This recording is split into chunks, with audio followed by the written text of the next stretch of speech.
og det var op med hænder sådan så her, og det var 1, 2, 3, 4, og så videre til sangen. Så det blev en udfordring, som blev snudt til noget positivt, men det var sindssygt stress i opgaven. Vi skal lige høre, Anne, jeg ved ikke, altså var du til den koncert? Ja, det var jeg.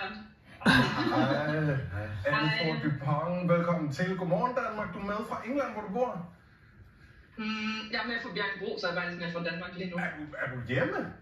Ja, min mor fylder 70 i dag. Men, du har fulgt Kaizers Orkester i virkelig mange år. Ja, hvad er det ved deres musik, som er så dragende? Du er god. Tak. Mysterie, tror jeg, er det største ord. Man ved, som vi snakkede om, at man ved ikke helt, hvor man har dem. Og det er både igennem sangtekster og sådan, ja. Sådan lydunivers og det hele, der er mange overraskelser. Altså, Anne, jeg ved, at du ligesom, du er jo stor fan, men du er også stor fan på en måde, hvor lige så snart dit billede toner frem her på skærmen inde i studiet, så sidder jeg nu og Geir og siger, nå gud, Anne, er det hende der med? Altså, hvad er det for et forhold, du har til banen? Altså, for mig er det jo et forhold, hvor man får noget mere ud af både musik og live-koncerter og tekster ved at kende bandet, fordi at man også har en anden idé om, hvor det kommer fra, det der sker inde i hovedet på dem, de to, der sidder inde i sofaen.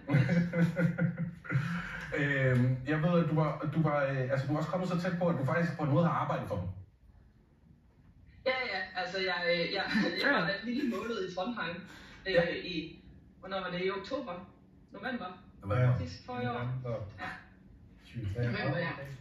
Altså du er Kaizers Orkester jobber jo for fansen, men fansen jobber jo for Kaizers Orkester. Så det er super, det er super. Anne, skal du til Royal Arena til september? Selvfølgelig. Det er godt, så må I ses der.